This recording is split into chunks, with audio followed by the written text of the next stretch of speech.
செலுத்துகிற ஆண்டவரே, நன்றி செலுத்துகிற ஆண்டவரே. அப்பா இந்த நேரத்தில் ஆண்டவரே, அப்பா இந்த இடத்தை முழுவதும் ஆண்டவரே உங்களுடைய ரத்த கோட்டைக்குள்ளாக ஒப்புக்கொடுக்கிறோம் சுவாமி. அப்பா உங்களுடைய இடத்துல இருப்பவர்களையும் ஆண்டவரே, அப்பா இந்த இல்லத்தையும் ஆண்டவரே வழிநடத்தி கொண்டிருப்பவர்களே ஆண்டவரே, பிரதரையும் உங்களுடைய ரத்த கோட்டைக்குள்ளாக ஒப்புக்கொடுக்கிறோம் சுவாமி. நீ வேலி அடைத்து பாதுகாக்கும்படியாக ஒப்புக்கொடுக்கிறோம் சுவாமி. ஆண்டவரே நீர் எங்களை பொறுப்பெடுத்துக் கொள்ளும் ஆண்டவரே. உம்மால் கூடாதது ஒன்றுமில்லை ஆண்டவரே. அப்பா பிதாவே, தேவாதி தேவனே, வார்த்தையான தேவனே, எங்கள் மத்தியில வாழும் கடவுளே, அப்பா இந்த நேரத்தில் கூட ஆண்டவரே, அப்பா நோய் நொடிகளோடு வலிகளோடு வேதனையோடு வந்திருப்பவர்கள் யாரென்றும் உங்களுக்கு தெரியும் ஆண்டவரே. இது அவர்களை உற்று பார்த்து கொண்டிருக்கிறீர்கள் ஆண்டவரே. அப்பா உங்களுடைய வார்த்தைகள் ஆண்டவரே பிறருக்கு பலன் அளிக்கக்கூடியதாகவும் ஆண்டவரே, சுகம் கொடுக்கக்கூடியதாகவும் ஆண்டவரே, நம்பிக்கை தரக்கூடியதாகவும் வார்த்தைகள், உயிருள்ள வார்த்தைகள் ஆண்டவரே ஒவ்வொருவருடைய நாடின் நரம்புகளுக்குள்ளாக பாய்ந்து ஓடுபடியாக ஒப்புப்படுகிற சுவாமி. ஹல்லேலூயா. ஆண்டவரே உங்களை தேடி வந்திருக்கிற பிள்ளைகள் ஆண்டவரே வெறும் கையா திரும்பி போகாதபடி ஆண்டவரே, அப்பா உங்களிடத்துல வர ஒரு நாள் நீ வெறும் கையா அனுப்ப போவதில்லை ஆண்டவரே. நீ நம்பிக்கையின் தேவன் ஆண்டவரே, நம்பிக்கையின் தேவன் ஆண்டவரே. உங்களுடைய ஆணிப்படிந்த கருத்துக்குள்ளாக ஆண்டவரே இந்த நேரத்துல கூட எங்கள் அனைவரையும் ஆண்டவரே, எங்கள் அனைவரையும் அப்பா ஒப்பு கொடுத்து செபிக்கிறேன். என் ஜீவனம் உயிருள்ள நல்ல பிதாவே. ஹல்லேலூயா, ஹல்லேலூயா, ஹல்லேலூயா, ஹல்லேலூயா. 2 அரசர்கள் 20ஆம் அதிகாரம் 5வது இறைவார்த்தை. வாசிக்கிறீங்களா? நீ திரும்பி போய் என் மக்களின் தலைவனான எசேக்கியரை நோக்கி, உன் தந்தை தாவீதின் கடவுளாகிய ஆண்டவர் கூறுவது இதுவே, உன் மன்றாட்டை கேட்டேன், இதோ உன்னை குணப்படுத்துவேன். ஹல்லேலூயா. நோய் நொடியோடையும் வலிகளோடையும் நம்ம இருக்கோம் இல்லைங்களா? இந்த ஆண்டவர் சுகப்படுத்துவார் என்ற நம்பிக்கை நமக்கு இருக்கு. நம்மளுக்கு என்னதான் மருந்து மாத்திரை சாப்பிட்டாலும் நிரந்தரமான சுகம் ஆண்டவர்கிட்ட இருந்துதான் கிடைக்கும்.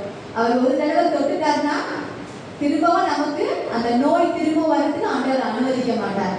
ஏன்னா மருத்துவருக்கெல்லாம் மேலான மருத்துவர், தெய்வீக மருத்துவர். அவருடைய ரத்தம் நமக்கு மருந்தா இருக்கு. அவருடைய நாமம் நமக்கு நம்மை காப்பாற்றி விடுதலை கொடுக்கக்கூடியதா இருக்குது. அப்ப நாங்கள் நோயிலிருந்து விடுதலை பெற வேண்டும் என்றால் இயேசுடைய நாமம். அன்றைக்கு யோவானும் பவுலும் அந்த கோவில்ல போகும்போது என்ன சொன்னாங்க? பொன்னும் வெள்ளியும் என் இடத்துல இல்ல, என்கிட்ட இயேசுவின் நாமம் தான் இருக்கு, எழுந்து நடன்னு சொன்னாங்க. அது போல நம்மளுக்கு எந்த நோய் வரும்போதோ பலவீனமாகும் போதும் இயேசுவின் நாமத்தினால நான் குணமடைகிறேன். நம்மளே நம்மள சொல்லணும். ஆண்டவருடைய நாமத்தை அந்த நேரத்துல நம்ம உயர்த்தும் போது, ஆண்டவருடைய நாமத்தை சொல்லி கூப்பிடும் போது கண்டிப்பா விடுதலை கிடைக்கும். ஏன்னா நான் அதை உணர்ந்திருக்கேன். பலவீனமான நேரங்கள்ல கூட இயேசுவே உடைய நாமத்தினால நான் குணமடைகிறேன் சொல்லிட்டே இருப்பேன். சுகம் கிடைக்கிற வரைக்கும் நான் சொல்லிட்டே இருப்பேன். அது பிசாசோட தாக்குதலா இருந்தா கூட அந்த ஆண்டவருடைய நாமத்தை நம்ம அதிகமா இயேசுவின் நாமத்தினால், இயேசுவின் நாமத்தினால் அது நம்ம உள்ளார்ந்த தாக்கத்தோடு வரும் பொழுது இயேசுவின் நாமத்தினால என்னோட கால்வலி குணமாகுது, இயேசுவின் நாமத்தினால என்னுடைய உள் உறுப்புகள் குணமாகுது அப்படின்னு சொல்லும் போது அந்த ஆண்டவருடைய நாமத்தின் வல்லமை நமக்குள்ளாக சென்று அது குணம் கொடுக்கிறது. அது சாத்தானுடைய தாக்குதலா இருந்தா கூட அந்த நேரத்துல கொட்டாவி வழியாகவும் சில வேற விதமான ரியாக்ஷன்ஸ் ஆண்டவருடைய நாமத்தை சொல்லும் போது பிசாசான உள்ள இருந்தா கூட ஆண்டவருடைய நாமத்தினால உச்சரிக்கும் போது அவனால இருக்க முடியாது, அது வெளியேற்றப்படும். ஹல்லேலூயா, ஹல்லேலூயா. இயேசுவுக்கே புகழ், இயேசுவுக்கே நன்றி, மரியே வாழ்க. அப்ப இன்னொரு வார்த்தை ஆண்டவருடைய ரத்தம். அந்த ரத்தத்தை ஆண்டவர் நமக்காக கொடுத்திருக்கிறார் இல்லைங்களா? அந்த ரத்தத்தை நம்ம பானமாக அருந்தும் போது அந்த ரத்தம் நம்மளுடைய உடல் உறுப்புகளுக்கு அத்தனையும் சுட்டெரிக்கிறது. நோய் எல்லாத்தையுமே சுட்டெரிக்கக்கூடியதா இருக்குது. நமக்கு டாக்டர்ஸை விட நமக்கு தேவையானது ஆண்டவர் நம்மளை குணப்படுத்துவார் என்ற விசுவாசமும் நம்பிக்கையும். நேற்று என்னோட சாட்சி சொன்ன பார்த்தீங்களா? எவ்வளவு பெரிய சாட்சி. இன்னைக்கு உயிரோட நிற்கிறோம்னா ஆண்டவரை நம்பினதுனால. அப்ப அந்த நம்பிக்கையின் வழியாக அந்த நம்பிக்கை உறுதியாக இருக்கும்போது எனக்கு நீங்க தான் ஆண்டவரே, உங்களை தவிர எனக்கு வேற எதுவுமே இல்லை, நான் உங்களை நம்புறேன், எனக்கு நீங்க இதை செய்வீங்க, உங்களை விட எனக்கு வேற எதுவுமே இல்லை, என்னோட நம்பிக்கையே நீங்க தான் சொல்லிட்டு மொத்தமா அவர்கிட்ட நம்மளை சரண்டர் பண்ணணும். நம்ம கவலைப்படக்கூடாது. ஏன்னா நம்ம ஆண்டவர் உயிரோடு இருக்கிறார். நமக்காகவே அவர் சிலுவையில அறையப்பட்டாரு, நமக்காகவே துன்பங்கள் அனுபவித்தாரு, அவருடைய ரத்தத்தை நமக்காக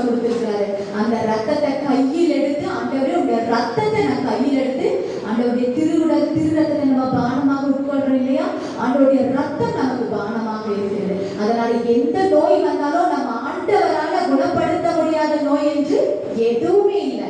நம்ம ஆண்டவரை தேடி வரும்போது அவரால் முடியாதது ஒன்றுமே இல்லை. மனிதனால் இயலாதது கடவுளால் இயலும். இன்றைக்கு இன்னொரு சாட்சியை நான் உங்களுக்கு முன்னாடி சொல்றேன். கிருஷ்ணகிரியிலேருந்து ஒரு பெண்ணு பாரதின்னு சொல்லிட்டு, அவங்க ஹிந்து குடும்பம் தான். அந்த நல்ல படித்த பொண்ணு, கலெக்டருக்கு வரைக்கும் அவங்க வந்து படித்தாங்களாமா. நல்ல கணவர். அப்புறம் அவங்க வீட்டில் தாத்தாலேருந்து எல்லாமே இந்த ரொம்ப ஆச்சாரமாக இந்த மந்திரங்கள் சொல்றது, இந்த மாதிரியான குடும்பத்தில் பிறந்த பொண்ணு, பிராமண பொண்ணாமா. அப்போ அவங்களுக்கு கல்யாணம் ஆகி திருமண குழந்தை பிறக்கும் போது டெலிவரி சமயத்தில் அந்த டெலிவரி சமயத்தில் அந்த மருத்துவருக்கு ஊசி போடுவாங்க இல்லைங்களா, அது போட்ட பிறகு டெலிவரி பண்ணிட்டு அதுக்கப்புறம் எங்களுக்கு கழுத்துக்கு கீழே கால் வரைக்கும் உடம்பு அசைவே இல்லையாமா. உடம்பு ஃபுல்லாமே மறுத்து போயிடுச்சாமா. கழுத்து மட்டும்தான் அசைவா இருக்கு. அந்த இதில் ஃபுல்லாமே உணர்ச்சியே இல்லாம அசைவே இல்லாம ஆயிடுச்சாமா. படுக்கதாங்க பல வருஷம், ஒரு 3 வருஷம் போல அவங்க அதுலயே கஷ்டப்பட்டு எல்லாமே பெட்ல தான், யாருமே இல்லை துணைக்கு. ஒரு வேலைக்கார அம்மாவும் ஹஸ்பண்ட், அந்த குழந்தைய கூட அவங்களால கையில தூக்க முடியாத நிலைமையில அவங்க இருந்தாங்க. அப்ப இந்த பொண்ணு எதுக்கு இந்த வாழ்க்கைன்னு சொல்லி தண்ணியே வெறுத்து கண்ணில் தண்ணியா வருமாமா. அசைக்க கூட முடியலையே, என்னால பாத்ரூம் கூட போக முடியாத அளவுக்கு என் உடம்பு இப்படி மறுத்து போயிருக்கேன், இதுக்கு பதில் நான் மறிச்சு விடலாம் அப்படின்னு சொல்ற அந்த உணர்வுகளாக அவங்க தள்ளப்பட்டாங்க. பெரிய பெரிய டாக்டர்ஸ் எல்லாம் போய் பார்த்தாங்களாமா. கடைசியா பெங்களூர்ல, அப்புறம் வேலூர்ல சிஎம்சி எல்லாம் இருக்கு இல்லைங்களா, அதெல்லாம் பெரிய பெரிய ஹாஸ்பிட்டல் எல்லாம் போய் பார்த்து கூட எந்த பலனும் இல்லை. அந்த கழுத்துல இருந்து கால் வரைக்கும் அசைவே இல்லாம புண்கள் வந்துருமாமா. அந்த புண்ணு வந்து அந்த புண்ணுல இருந்து தண்ணியா ஒழுகுமாமா. பவுடர் போட்டு போட்டு அதை அப்படியே சரி பண்ணுவாங்க. அவங்களுக்கே அந்த ஸ்மெல்லு தாங்க முடியாத அளவுக்கு அவ்வளோ ஒரு நரக வேதனை அந்த பொண்ணு வந்து அனுபவிச்சுட்டு இருக்கிறாங்க. அப்போ இந்த பெங்களூர்ல போய் ஒரு டாக்டர் கிட்ட, ஒரு வயசான டாக்டர், அவன் கடைசியா போய் பார்த்தப்ப அந்த டாக்டர் சொன்னாராமா, இல்லை இவங்க ஹிந்து, நம்ம ஆண்டவரை பத்தி அவங்களுக்கு தெரியாது இல்லையா, ஒரே ஒருத்தரால தான் குணப்படுத்த முடியும், அது அவர் தான் இயேசு கிறிஸ்து, நீ அவர்கிட்ட போய் கடைசியா கேளுன்னு சொல்லிட்டு கணவர்கிட்ட சொல்லியிருக்காரு. அப்ப அந்த கணவர் என்ன பண்ணாங்க, ஒரு நம்பிக்கையோட ஒரு தியான இல்லத்துக்கு போயிருக்காரு. போயிட்டு அந்த தியானத்துல அவர் வந்து அங்க கலந்துட்டு இருக்காரு. இந்த பெண்ணு ஹாஸ்பிட்டல் இருக்காங்க, கணவர் வந்து தியானத்துல கலந்து இருக்கும் போது இவர் தியானத்துல இருக்க அந்த பெண்ணுக்கு வந்து அங்க ஹீலிங் நடக்குது. அசைவே இல்லாத இடம் கொஞ்சம் கொஞ்சமா அசைவாகுது. கடவுள் வந்து பேச ஆரம்பிக்கிறாரு. அவங்க சொல்லுவாங்க, வந்து தூக்கத்துல எல்லாம் ஒரு வயசானவர் வந்து பெரிய தாடி வச்சு பைபிள் எல்லாம் அவங்களுக்கு சுத்தமா தெரியாது, ஒவ்வொரு வசனத்தையும் வந்து சொல்லி தருவாங்க. ஒவ்வொரு வசனையும் திருப்பாடல் 23, ஆண்டவரே என் ஆயர், எனக்கு எதுவும் குறையில்லை, பசும்புல் வெளி மீது அவர் என்னை இளைப்பாற செய்வார், அமைதியான நீர்நிலைகளுக்கு என்னை அழைத்து செல்வார், மேலும் அவர் எனக்கு புத்துயிர் அளிப்பார். ஹல்லேலூயா. அப்ப அந்த வசனங்கள்லாம் அவங்களுக்கு தெரியாது. அந்த வசனங்கள்லாம் அவங்க கண்ணு முன்னாடி அப்படியே வந்துகிட்டே இருக்குமாமா. இது ஒவ்வொரு வார்த்தையும் வந்து ஒருத்தர் பெரியவர் வந்து சொல்லி கொடுத்துட்டு போவாராமா. இதெல்லாம் அவங்களுக்குள்ளாவே ஒரு காட்சி வழியா வந்திருக்குது. அப்ப இந்த தியானத்துக்கு போயிட்டு வந்ததுல இருந்து என்னாச்சுன்னா கொஞ்சமா உடல்ல வந்து அசைவு ஏற்பட்டுச்சாமா. ஹல்லேலூயா. மருத்துவர் கைவிட்டாங்க, ஆனா ஆண்டவர் கைவிடல. ஏன்னா ஆண்டவரை நம்பும் பொழுது நீ மரண படுக்கையில இருந்தாலும் உன்னை தட்டி எழுப்பக்கூடியவர் ஆண்டவர் இல்லைங்களா. ஹல்லேலூயா. ஐசியூ வரைக்கும் போய் எத்தனையோ பேர் ஆண்டவருக்கு சாட்சிகளா வாழ்றாங்க. ஆண்டவருக்கு சாட்சிகளா வாழ்றவங்க எப்படி ஆண்டவருக்கு பணி செய்யணும்னு இருக்காங்க. ஏன்னா ஆண்டவரை நான் மரண படுக்கையிலிருந்து எடுத்துட்டாரு. அப்ப மரண படுக்கையில என்னை எழுந்தவருக்கு நான் எப்படி வாழணும், அவருக்காக நான் வாழணும், அவருக்காக நான் ஓடணும்னு சொல்லி நிறைய பேர் சாட்சிகளா பார்க்கிறோம். எனக்கு தெரிஞ்ச ஒரு பிரதர் கூட இப்ப பெரிய ஊழியக்காரரா இருக்கிறாரு. அவருக்கு வந்து லங்ஸே கெட்டு போய் ரொம்ப சீரியஸ் ஆகி அதே வேற ஒரு அவரும் ஒரு தியான இல்லத்துல போய் நீங்களே எல்லாரும் இந்த தியானத்துல ஆண்டோட இறை வார்த்தை, அப்ப அந்த இறை வார்த்தை கேட்கும் பொழுது ஹீலிங் கிடைக்குது, சுகம் கிடைக்குது. அந்த இறை வார்த்தை நமக்குள்ளாக போய் பாயுது. அந்த இறை வார்த்தை நம்மளுடைய நாடி நரம்புகள் அடைப்பட்ட நாளங்களுக்காக சென்று நமக்கு ஹீலிங் கொடுக்குது. அப்ப இறை வார்த்தை நம்ம காது கொடுத்து கேட்கணும், இறை வார்த்தை நம்ம நம்பணும். ஆண்டவர் மேல நம்ம அதிகமான நம்பிக்கை விசுவாசம் வைக்கும் போது அந்த இடத்துல ஆண்டவர் நம்மளை உற்று நோக்குறாரு, நமக்கு சுகம் கிடைக்குது, பலன் கிடைக்குது. ஹல்லேலூயா. ஆனா அந்த பிரதருக்கு வந்து லங்ஸ்ல ஒரு பாதி லங்ஸ் கிடையாது, பாதி கெட்டு போனதுல பாதி லங்ஸ் கிடையாது. 1.5 லங்ஸோட தான் இன்ன வரைக்கும் உயிர் வாழ்ந்துட்டு இருக்கிறாரு. ஆண்டவருடைய சாட்சியா இருக்காரு. ஹல்லேலூயா. இப்ப காலத்துல இருக்காரு அவரு. ஆனா ஆண்டவர் பாத்தீங்களா, குறைவானதை நிறைவாக்குபவர். ஆண்டவர் அவரே. நம்ம ஒவ்வொரு உள்ளுறுப்புகளையும் ஆண்டவரிடத்துல ஒப்பு கொடுக்கும் போது அவருடைய கண்கள் நம்மளுடைய உறுப்புகளை பார்க்குது. ஏன்னா நீங்களே உறுப்புகளை உருவாக்கினீங்க ஆண்டவரே, உங்களிடத்துல ஒப்பு கொடுக்குன்னு சொல்லி நம்ம ஒவ்வொரு நேரமும் நம்மளுடைய தலை மேல கை வச்சு ஆண்டவரே என்னுடைய ஒவ்வொரு அங்கத்தையும் உங்களிடத்துல ஒப்பு கொடுக்கிறேன், என் கருத்துல ஒப்பு கொடுக்கிறேன். என்னுடைய ஒவ்வொரு உறுப்புக்குள்ளதாகவும் உங்களுடைய ரத்தம் பாயணும், உங்களுடைய ரத்தம் பாயணும். எந்த உறுப்பு எனக்கு பலவீனமா இருக்கோ அந்த உறுப்பு உடைய ரத்தத்தினால உயிர் பெறட்டும். ஹல்லேலூயா. அவருடைய திரு இருதயத்திலிருந்து வழிந்தோடுகிற திரு ரத்தமும் தண்ணீரும் நம்மளுக்கு உயிரூட்ட கொடுக்கக்கூடியதா இருக்கு. எப்பவுமே நான் சொல்லுவேன், ஆண்டவரே உடைய ரத்தமும் தண்ணீரும் எனக்குள்ளாக பாய்ந்து கொண்டிருக்கிறது. சரிங்களா? ஆண்டவருடைய ரத்தத்திற்கு பெரிய வல்லமும் உண்டு. அவரோட ரத்தத்தை இனிமேலாவது நம்ம ஆண்டவருடைய ரத்தத்தை கூப்பிடாம இருந்திருக்கலாம், அவருடைய நாமத்தை கூப்பிடாம ஏதோ ஒரு சில நேரத்துல சொல்லிட்டு விட்டு இருக்கலாம். ஆனா அது அதிகமா தொடர்ந்து நீங்க கிச்சன்ல வேலை செய்வது கூட அமைதியா உட்கார்ந்து என்ன வேலை செய்யணும், ஆண்டவரே உங்களுடைய நாமத்தினால நான் சுகமடைகிறேன், உங்களுடைய ரத்தத்தினால என்ன கழுவுங்க கழுவுங்க கழுவுங்க கழுவுன்னு கேட்கும் போது ஆண்டவருடைய தொடுதலை நம்ம உணர முடியும். இடைவிடாமல் நம்ம கேட்கணும். அந்த அபிஷேகத்தை நம்ம உணர முடியும். ஏன்னா அவருக்கு தெரியும் நம்மளுடைய உள் உறுப்புகளை உருவாக்கியவர் அவரே, நம்மளுடைய சுகப்படுத்துபவர் அவரே. ஹல்லேலூயா. நமக்கு மருத்துவர் அவரே. நீங்க தான் எனக்கு மருத்துவர், உங்களை விட எனக்கு வேற எந்த மருந்தும் கிடையாது. நான் மருந்து மாத்திரை சாப்பிட்டாலும் உங்களுடைய பலனால உங்களுடைய கிருபையினால நான் கீழே விழாம நான் நிக்கிறேன்னு சொல்லிட்டு நம்ம ஆண்டவரை விசுவச்சு உள்ளூர் நம்ம சொல்ல அந்த வார்த்தைகள் ஆண்டவரை சந்தோஷப்படுத்தும். நமக்கு தேவை நம்பிக்கை. என் ஆண்டவர் எனக்கு இதை செய்வார். வாழ்வது நான் அல்ல, கிறிஸ்துவே எனக்குள் வாழ்கிறார். ஹல்லேலூயா. அவருடைய ரத்தத்தை நம்ம கூப்பிடும் பொழுது அந்த ரத்தம் கண்டிப்பா கண்டிப்பா நம்மளுக்கு சில நேரத்துல நம்ம சோர்வுற்று போயிடுவோம். ஆனா அப்படியே சூழ்நிலையை மாத்துவாரு. ஏன்னா இதெல்லாம் என்னுடைய அனுபவத்துல நான் உங்களுக்கு சொல்றேன். ஹல்லேலூயா. எசேக்கியேல் அரசர் நீ இறந்து போயிருந்தேன்னு சொல்றாங்க.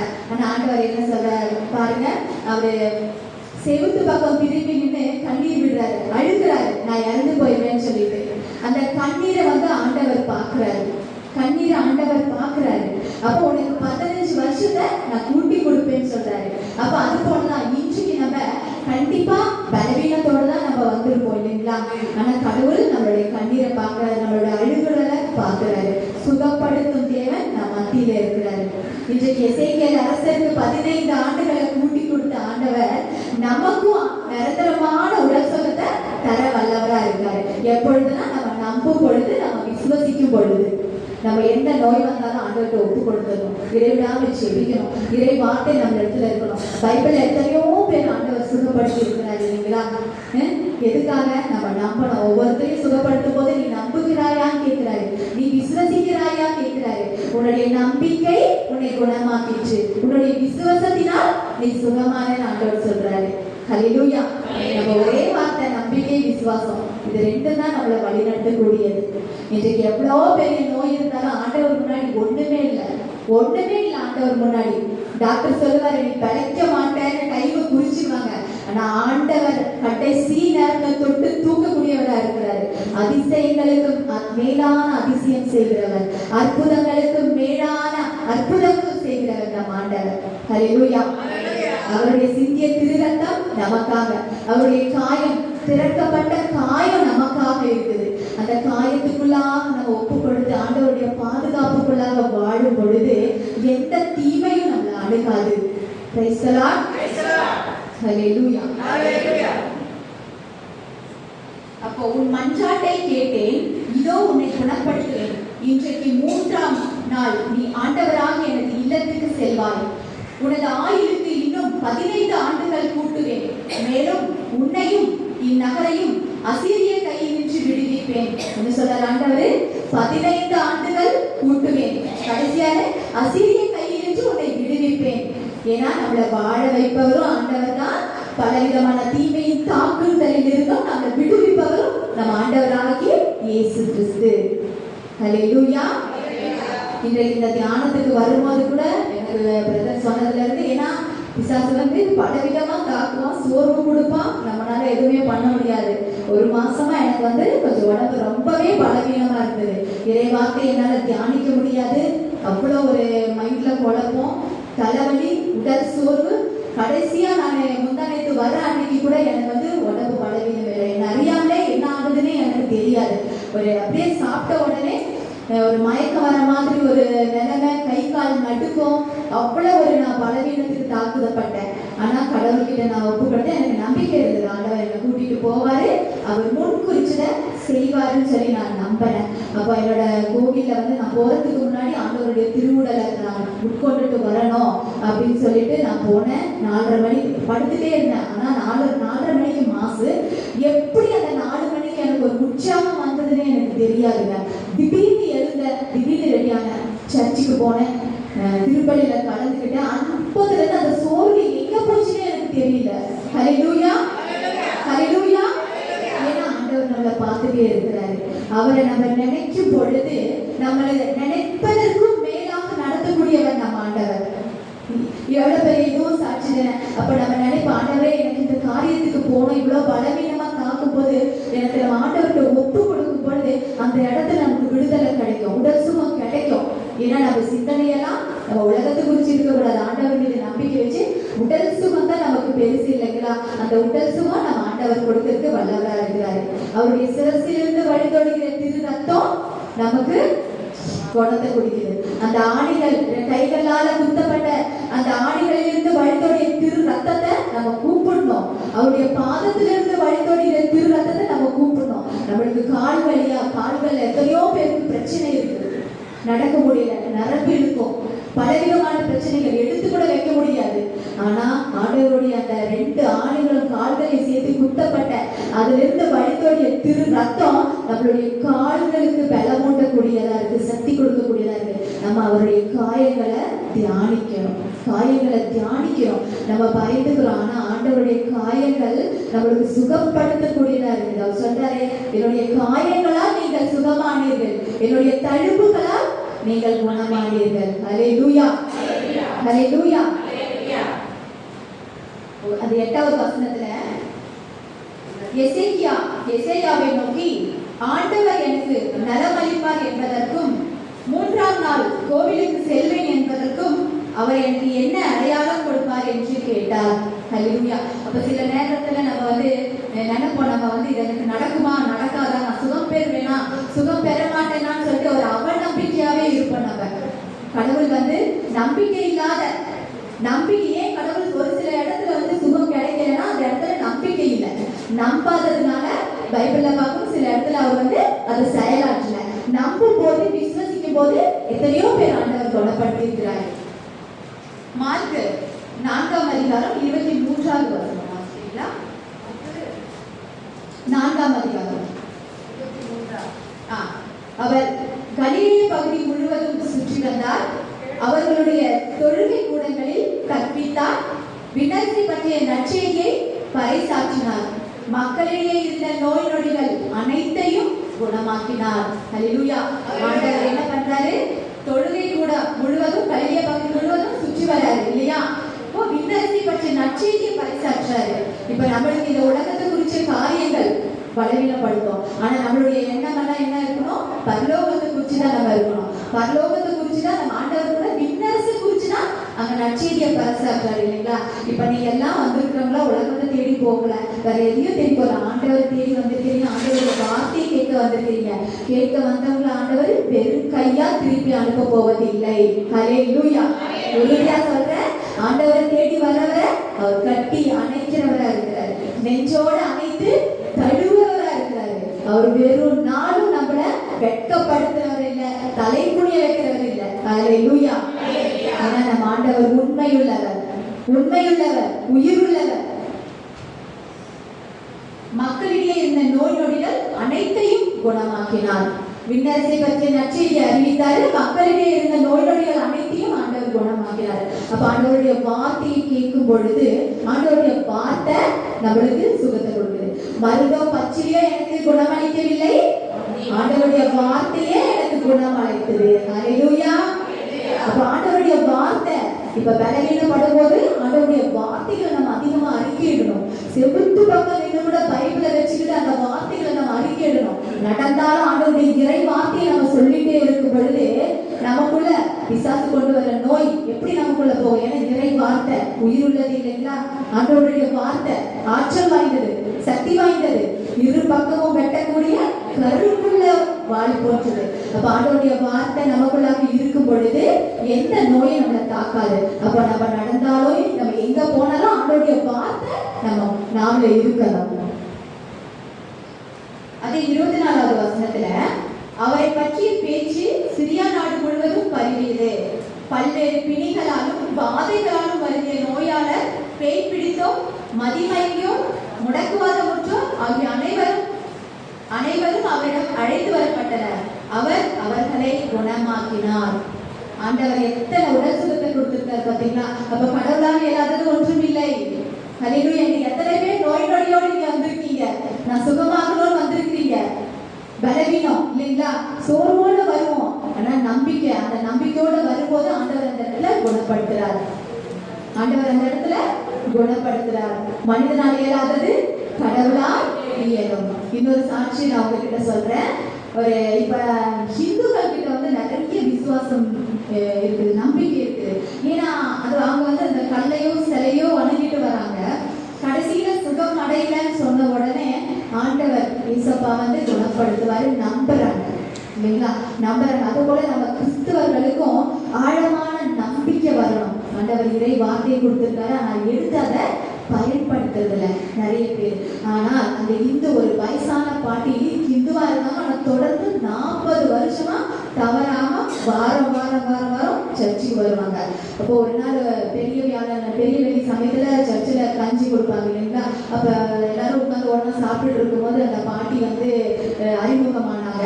அப்ப நீங்க எங்க இருந்து வரீங்கன்னு கேட்டப்ப, நான் 40 வருஷமா நான் கோயிலுக்கு வந்துட்டு இருக்கேன், நான் ஹிந்து.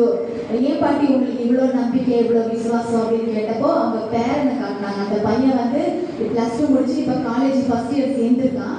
அந்த பையன் 2.5 வயசு குழந்தையா இருக்கும் பொழுது, 2.5 வயசு குழந்தையா இருக்கும்போது காது கிட்ட ஒரு கட்டி வந்துச்சுங்களாமா. அந்த கட்டியானது ஃபுல்லா நரம்பு வழியா பாதிச்சு அவனுக்கு அந்த கிட்னி வரைக்கும் போய் பாதிச்சிருச்சாமா. அந்த பையனுக்கு யூரின் போறது ஸ்டாப் ஆயிடுச்சாமா. ஸ்டாப் ஆனவுடனே யூரினே வராம ஆயிடுச்சு, வயிறெல்லாம் வீக்கம் ஆயிடுச்சு. யூரின் வரலன்னா என்ன பிரச்சனை ஆகும் இல்லைங்களா குழந்தை? அப்ப டாக்டர் சொன்னாரு உடனடியா ஆபரேஷன் பண்ணணும்.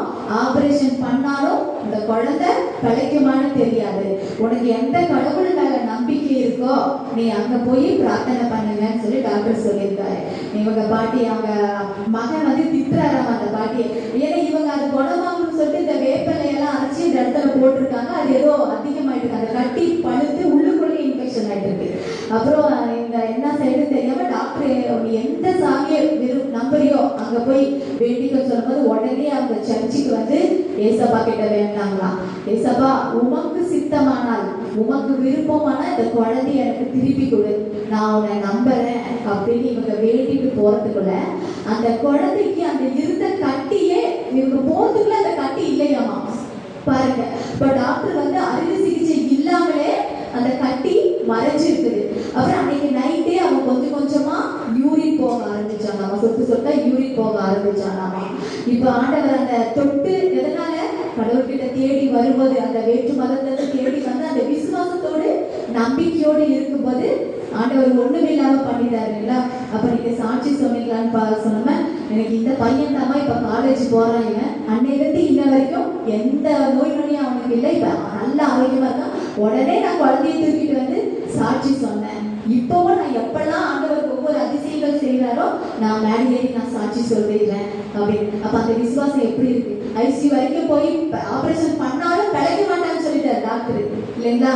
ஆனா டாக்டர் சொல்லலாம், ஆண்டவருடைய திட்டம் தானே நிறைவேறும். ஆண்டவர் கைவிடுவாரா? கடவுளை தேடி வரும்போது கைவிடுவாரா? அப்ப நோய் நொடிகள் எந்த ஒரு பெரிய நோய் நம்மளை தாக்குதுன்னு நினைச்சு நம்ம பயந்தாலும் கடவுள்கிட்ட வரும்போது ஒன்றுமே இல்லாம பண்ணிடுவாரு. யாரெல்லாம் விசுவசிக்கிறீங்க? ஹல்லேலூயா. அவருடைய தழும்புகளால் நாம் குணமானோம், அவருடைய காயங்களால் நாம் குணமானோம். நான் அடிக்கடி இதை சொல்லிட்டே இருப்பேன். ஒரு சின்ன பிள்ளைக்கு ஏதாவது வயிறு வலி எந்த தொந்தரவு வந்தாலும் உடைய ஸ்கூலுக்கு அனுப்பிச்சு வச்சுட்டா கூட திரும்பி பத்திரமா வீட்டுக்கு, ஸ்கூல்ல கூட ஒரு வயிறு வலி வந்துடக்கூடாது ஆண்டவரே அப்படின்னு சொல்லி உங்களுடைய ரத்தத்தினால் குணமானால், உங்களுடைய ரத்தம் என் மகளின் ஒவ்வொரு உள்ளுறுப்புகளையும் பாதுகாத்து கொண்டிருக்கிறது. உங்களுடைய நாமம் என் மகளின் உள்ளுறுப்புகளுக்காக பாய்த்து கொண்டிருக்கிறது. அப்ப நம்ம எப்பவுமே சொல்ல வேண்டிய வார்த்தை, ஆண்டவரே உங்களுடைய ரத்தம் என்னுடைய உள்ளுறுப்புகளை சுத்திகரிச்சிட்டு இருக்குது. உங்களுடைய திரு வழித்தோடின அந்த ரத்தமும் தண்ணீரும் என்னுடைய பலவீனமான உறுப்பை குணப்படுத்தி கொண்டிருக்கிறது. அந்த வார்த்தை சொல்லும் பொழுது நமக்குள்ளாக ஆண்டவருடைய அந்த வல்லமை பாய்ந்தோடும். அன்றைக்கு அந்த பெரும்பாலுள்ள ஸ்திரீ என்ன பண்ணாங்க, டாக்டர் கிட்ட எல்லாம் போய் மருத்துவர்களெல்லாம் போய் எவ்வளவோ செலவழிச்சோம், ஒன்றுமே பயன் இல்லை. ஆண்டவருடைய ஆடையை தொட்டா நான் சுகமடைஞ்சிருவேன்னு சொல்லி நம்பினாங்க இல்லைங்களா? ஆனா அந்த நம்பிக்கை பாருங்க, அந்த ஆடையை தொட்டாலே நான் சுகமடைந்தவே நம்பினாங்க, உள்ளூர் நம்பினாங்க, தொட்டாங்க. அந்த வல்லமை வெளியேறி அவங்கள நிரந்தரமாக சுகப்படுச்சு. அப்ப ஆண்டவர் என்ன சொன்னாரு, மகளே உன்னுடைய நம்பிக்கை உன்னை குணமாக்கியது. இப்ப ஆண்டவருடைய வல்லமை நமக்குள்ளாக விசுவசிக்கும் போது, நம்பும் பொழுதும், ஆண்டவருடைய தியானிக்கும் பொழுது அந்த வல்லமை நமக்குள்ளாக பாய்ந்து ஓடுது. ஹல்லேலூயா, ஹல்லேலூயா. சுகமானே சுகமானே தழும்புகளால் சுகமானே என் குடும்ப மருத்துவர் நீரே. சொல்லுவோமா? எப்பவுமே நீங்க தான் ஆண்டவருடைய மருத்துவர், நீங்க தான் டாக்டர். திவ்ய நற்கரனை உட்கொண்டுட்டு வந்தவனே முழங்கால் போட்டுட்டு நம்மளுக்கு என்ன பலவீனம் இருக்குது ஆண்டவர், ஆண்டவரே அது பிள்ளைகளா இருந்தாலும் சரி, நம்மளுக்கா இருந்தாலும் சரி, உங்களுடைய திருவுடலை நான் உட்கொள்றேன், உங்களுடைய திருவுடலிலிருந்து வழிதோடின கரத்தை எனக்குள்ளாக பாய்ந்து கொண்டிருக்கிறது.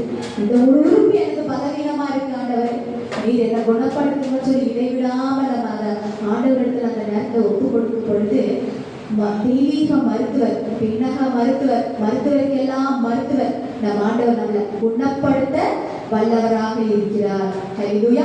ஆண்டவருடைய நாமம் மகிமை பெறுவதாக. ஹல்லேலூயா. மத்தேயு 8:2 நானே வாசிச்சுட்டா. அப்பொழுது தொழுநோயாளர் ஒருவர் வந்து அவரை பணிந்து, ஐயா, நீர் விரும்பினால் எனது நோயை நீக்க உம்மால் முடியும் என்றார். என்ன சொல்றாரு அவரு? நீர் விரும்பினால் எனது நோயை நீக்க என்னால் முடியும். ஆனா அப்ப அந்த தொழுநோயாளர் என்ன பண்றாரு? முன்னாடி பணிந்து கேட்கிறார் ஆண்டவர்கிட்ட. பணிந்து நீர் விரும்பினால் எனது நோயை நீக்க உம்மால் முடியும். அப்ப அந்த தாழ்ச்சியான உள்ளத்தை ஆண்டவர் பார்க்கிறாரு. அதுல அந்த ஆண்டவர் தாழ்ச்சியை பார்க்கிறாரு. ஹல்லேலூயா. அப்ப ஆண்டவர் என்ன சொல்றாரு? நான் விரும்புகிறேன், எனது நோயை நீக்க உம்மால் முடியும் என்ற இயேசு தமது கையை நீட்டி அவரை தொட்டு, நான் விரும்புகிறேன், உமது நோய் நீங்குக என்று சொன்னார். உடனே அவரது தொழுநோய் நீங்கியது. அப்ப தாழ்ச்சியான உள்ளத்தோடு ஆண்டவருடைய சித்தத்துக்கு நம்ம ஒப்பு கொடுத்து கேட்கணும். ஆண்டவர் அந்த தாழ்ச்சி அவர்கிட்ட பார்த்தாரு. பார்த்ததுனால நான் விரும்புகிறேன், உங்களுடைய நோய் நீங்கட்டும் சொல்லி அவருக்கு சுகம் கொடுக்கிறாரு. இன்றைக்கு உடம்பு சரியில்லைனாலே ஏதாவது நமக்கு பலவீனம், ஆண்டவரே ஏன் இப்படி பண்றேன்னு சொல்லிட்டு சலிச்சுக்குவாங்க. எனக்கு இப்படி நோயை கொடுத்துட்டேன்னு சொல்லிட்டு ஆண்டவரையே எதிர்மறையா பேசுவாங்க. ஆனா அந்த தொழுநோயா தன்னை தாழ்த்தி ஒப்பு கொடுக்கும் பொழுது, நான் வந்து கையை தொட்டு அவர் சுகப்படுத்தினார், அவருடைய தொழுநோய் நீங்கியது. அது போல ஆண்டவரே அவர்கிட்ட ஒப்பு கொடுத்து நம்ம காத்து இருக்கணும். கண்டிப்பா அவர்கிட்ட ஹீலிங் கிடைக்கும். சிலது வந்து அவருடைய மாட்சிக்காக வச்சிருப்பாரு. இன்னைக்கு எத்தனையோ பேர் சாட்சியும் சொல்றாங்களா, நீங்களே என்னுடைய சாட்சிகள் நம்ம அப்படிங்கிறாரு. அவருடைய பேரை மாற்றிப்படுத்துறதுக்காக சில நோய்கள் நம்மளுக்கு வரும்.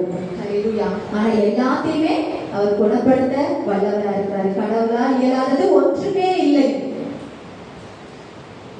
மார்க் 6வது வசனத்தில் பாருங்க, ஐயா அதே கீழே வந்து முடக்குவாதம், ஐயா என் பையன் முடக்குவாதத்தால் மிகுந்த வேதனையுடன் படுத்து கிடக்கிறான் என்றார்.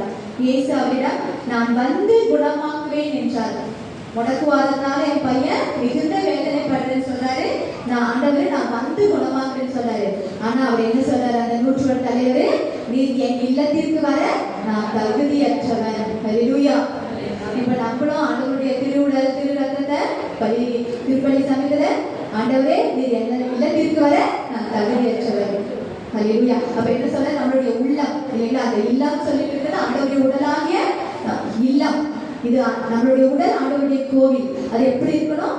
பரிசுத்தமா இருக்கணும், தகுதியுள்ளதா இருக்கணும். அப்ப ஆண்டவருடைய திருவுடலை வாங்குறதுக்கு நம்ம அந்த உள்ளத்தை நம்ம தூய்மைப்படுத்தணும். அவர் சொல்றாரு, என்னுடைய இல்லத்திற்கு வர நான் தகுதியற்றவன் சொல்றாரு. அப்ப அந்த கடவுள், பரிசுத்தமான கடவுள், நமக்குள்ளாக வருவதற்கு நம்ம எப்படி இருக்கணும்னு சொல்லி நம்ம சுய பரிசோதனை பண்ணணும். சில நோய்கள் வந்து பாவங்களினால வருது, பாவத்தினால் சில நோய்கள் வருது. ஆனா ஆண்டவர் என்ன சொன்னாரு, அந்த கட்டில்ல வந்து அவரை இறக்கி குணப்படுத்தும் போது அந்த நீ வந்து உன்னுடைய பாவங்கள் மன்னிக்கப்பட்டன மகனே, துணிவோடு உன்னுடைய பாவங்கள் மன்னிக்கப்பட்டன சொல்றாரு. அப்ப பாவங்களை அறிக்கையிடும் போது சில நேரங்கள் பாவத்தினால வந்த நோய்களை ஆண்டவர் குணப்படுத்துறாங்க. அல்லேலூயா.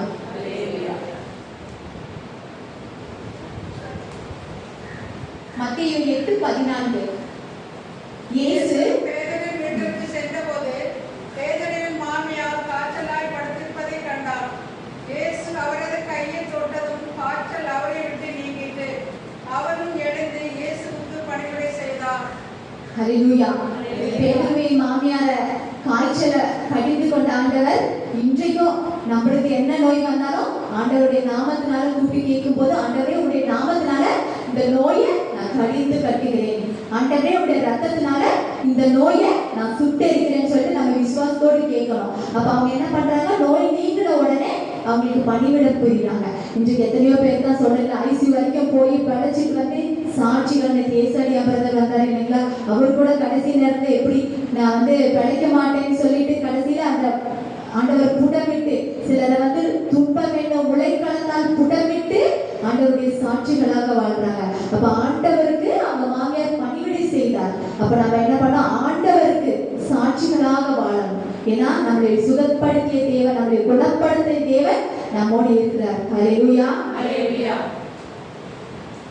பேய் பிடித்த பலரை மாலை வேளையில் இயேசுவிடம் கொண்டு வந்தனர். அவர் ஒரு வார்த்தை சொல்ல அசுத்த ஆவிகள் ஓடி போயின. மேலும் எல்லா நோயாளர்களையும் அவர் குணமாக்கினார்.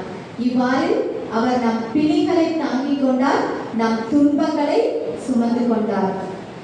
இப்ப பேயெல்லாம் வந்து ஆண்டவர்கிட்ட நிற்குமா சொல்லுங்க. அவர் ஒரு வார்த்தை, ஆண்டவருடைய வார்த்தை, ஆண்டவருடைய வல்லமையுள்ள வார்த்தை, அவர் ஒரு வார்த்தை சொல்ல என்ன நடக்குதுங்க, பேய்கள் எல்லாம் ஓடுது இல்லைங்களா. அப்ப அந்த ஆண்டவருடைய வார்த்தைக்கு எவ்வளவு வல்லமை இருக்குது. இன்றைக்கு நம்மளுக்கு தூங்கும் போது கூட பலவிதமான கெட்ட கனவுகள், சில தூக்கம் வரலன்னு சொல்லுவாங்க. அப்ப எதனால நம்ம படுக்கிறதுக்கு போக முன்னாடி நம்ம ஆண்டவர்கிட்ட ஒப்பு கொடுக்கணும். நம்ம என்ன போல வேலை செஞ்சுட்டு என்ன ஒரு டயர்டு களைப்பா இருந்தாலும் அந்த நேரத்துல உட்கார்ந்து காலையிலிருந்து இந்நேரம் வரைக்கும் நீங்க எனக்கு காத்து பயன்படுத்துறீங்க, ஆண்டவரே நன்றி.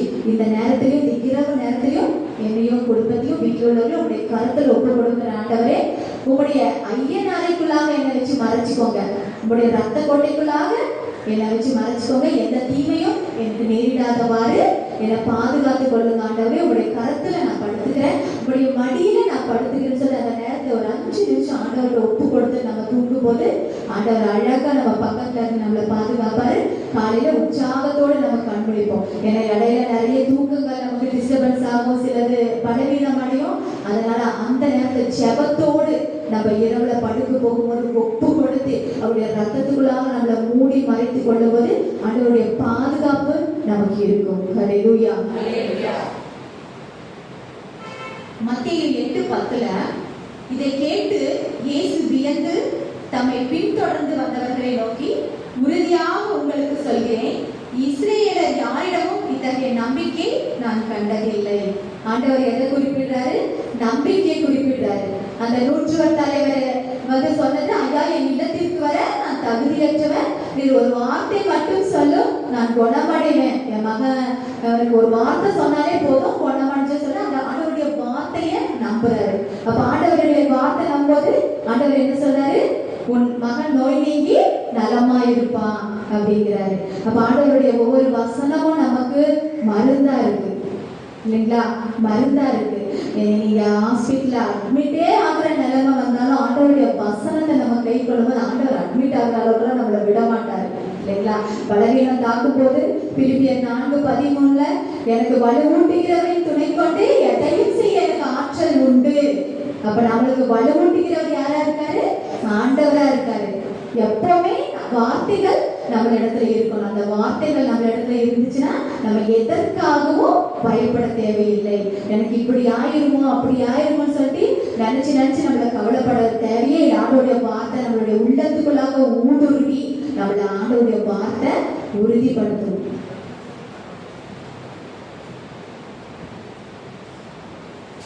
மத்தேயு 8:26 வாசிங்களா? அவர்களை நோக்கி, நம்பிக்கைக்குரியவர்களே, ஏன் அஞ்சுகிறீர்கள் என்று கேட்டு எழுந்து காற்றையும் கடலையும் கடிந்து கொண்டார். உடனே மிகுந்த அமைதி உண்டாயிற்று. மக்கள் எல்லாரும் காற்றும் கடலும் இவருக்கு கீழ்ப்படுகிறனவே, இவர் எத்தகையவரோ என்று வேந்தனர். ஹல்லேலூயா. ஆண்டவர் என்ன சொன்னாரு? நம்பிக்கை குன்றியவர்களே. அவருக்கு தெரியும் யார் உள்ளத்துல நம்பிக்கையோட இருக்காங்க, யார் நம்பிக்கை இழந்து இருக்கிறாங்கன்னு. நம்பிக்கை இழக்கும் போது நம்ம சோர்வுற்றவர்களா ஆயிடுவோம். நம்பிக்கை இழக்கும் போது நம்மளுக்கு கவலை தாக்கும். ஆனா நம்பிக்கை இருக்கும் போது எனக்கு ஆண்டவர் இருக்கிறார், அதை அவர் செய்ய மாட்டார், எனக்கு எந்த இதுவும் வராது, என் பிள்ளைகளுக்கு எந்த துன்பமும் வராது, அந்த நம்பிக்கை ஆண்டவர் உறுதிப்படுத்துறாரு. அதான் கேட்கிறாரு, நம்பிக்கை இல்லாத போது நம்பிக்கை குன்றியவர்களே கேட்கிறாரு. அப்ப அந்த நம்பிக்கையை நம்ம எப்படி பலப்படுத்தணும்? ஆண்டவரே, நான் நம்புறேன், நான் நம்பிக்கையே நீங்க தான், என்னோட நம்பிக்கையே நீங்க தான், எனக்கு ஒண்ணுமே இல்லை, நீங்க என்ன கீழே நான் விடணும் நான் நினைச்சாலும் நீங்க என்ன தாங்கி பிடிக்கிறதுக்கு நீங்க இருக்கிறீங்க இல்லைங்களா? இப்ப நம்ம என்ன ஒரு பலவீனமா இருக்கிற நேரத்துக்கு நம்ம நற்கருணையில ஆண்டவர் உயிருள்ளவரா இருக்கிறாரு. அப்ப நற்கருணையில போய் நம்ம ஒரு மணி நேரம் நம்ம ஆண்டவர்கிட்ட உட்காரும் பொழுது நம்மளுக்கு ரீசார்ஜ், இப்ப செல்போனுக்கு எப்படி ரீசார்ஜ் சார்ஜ் இருந்தாதான் செல்போன் வருது, அந்த மாதிரி ஆண்டவர் நம்மளை சுத்திகரிக்கிறாரு, உற்று பார்க்கிறாரு. அந்த இடத்துல அந்த பவர் நம்மளை குணப்படுத்தக்கூடியதா இருக்கு. ஏன்னா இதுவும் என்னுடைய அனுபவங்கள் உங்ககிட்ட நான் பகிர்ந்துக்கிறேன். இன்றைக்கு ஒவ்வொரு இதுலையும் நான் தாண்டி வந்தேன் என்றால் திவ்ய நற்கருணையிலிருந்து பெற்றுக்கொண்ட அனுபவம். ஹல்லேலூயா. திவ்ய நற்கருணையில பிரசனம் நமக்கு ஹீலிங் கொடுக்கக்கூடியதா இருக்கு. நம்ம வேதனையா இருந்தாலும் சரி, துன்பம் துயரம் எதுவா இருந்தாலும் சரி, நம்ம திவ்ய நற்கருணையை தினமும் சந்திக்கும் போது அன்னை தெரசால என்ன பண்ணுவாங்களாமா, அவங்க வாழ்க்கையில இவ்வளவு தூரம் கடந்து வந்தது காரணம் ரெண்டு விஷயம், ஒன்று ஜெபமால, இன்னொன்னு திவ்ய நற்கருணை. எப்பவுமே திவ்ய நற்கருணையும் ஜெபமாலே அவங்க கூட இருந்ததுனாலதான் இன்னைக்கு ஆண்டவர் அவர்களுக்கு புனிதராக உயர்த்தி இருக்காங்க. அப்ப அந்த திவ்ய நற்கருணையில ஆண்டவருடைய பிரசனம், உயிருள்ள கடவுளுடைய பிரசனம் இருக்குது. இப்ப எங்க பாப்பாக்கு நான் சொன்னேன், ஆபரேஷன் பண்ணிட்டு அதுக்கப்புறம் கொஞ்சம் அந்த காயமெல்லாம் இருக்கும் இல்லைங்களா, வலிகள் எல்லாம் இருக்கும். அந்த குழந்தை சின்ன குழந்தையா இருக்கனால அந்த வலிகள் கொஞ்சம் தாங்க முடியல. நான் என்ன பண்ணுவேன், சர்ச்சு பக்கத்திலேயே இருக்கும், கூட்டிட்டு திவ்ய நற்கருணை முன்னாடி நிக்க வச்சு, பாப்பா அந்த ஆண்டவரை பார்த்து அழு, கடவுளை ஆண்டவரை பார்த்து அழு, உன்னுடைய வேதனையை அவர் பார்ப்பாரு. அப்பா நம்பிக்கை, அந்த கண்ணீர் ஒரு குழந்தைகளை ஆண்டவர் ரொம்ப விரும்புவாரு, அந்த வேதனையை ஆண்டவர் பார்ப்பாரு. அப்புறம் திவ்ய நற்கருணையில நிக்க வச்சு சொல்லுவேன். அதுக்கப்புறம் என்ன பண்ணுவேன், பலிபீடத்துக்கிட்ட கூட்டிட்டு போய் இங்க நின்று பாப்பா, கடவுள் உன்னை குணப்படுத்துவாரு. அதுக்கப்புறம் அந்த ரெண்டு இடத்துல நான் நிக்க வச்சுட்டு குழந்தையால தாங்க முடியாது, இங்க இருந்து இது வரைக்கும் பெரிய ஆபரேஷன். அந்த திவ்ய நற்கருணையோட பிரசனமும் ஆண்டவர் தான் அவருடைய வலிகள் எல்லாம் போக்குனார். அவருடைய காயங்களால் குணமடைந்தால், அவருடைய தழும்புகளால் என் மகள் குணமடைந்தால். அந்த வார்த்தை தான் நான் எப்பவுமே சொல்லுவேன். சோர்வுற்றா கூட அதை சொல்லும் போது எப்படி உற்சாகமா எழுந்திரிச்சு விளையாடுவான்னு தெரியாது, அந்த அளவுக்கு ஆண்டவர் சூழ்நிலையை மாத்தி போடுவார். காரணம் விசுவாசம், நம்பிக்கை. ஹல்லேலூயா.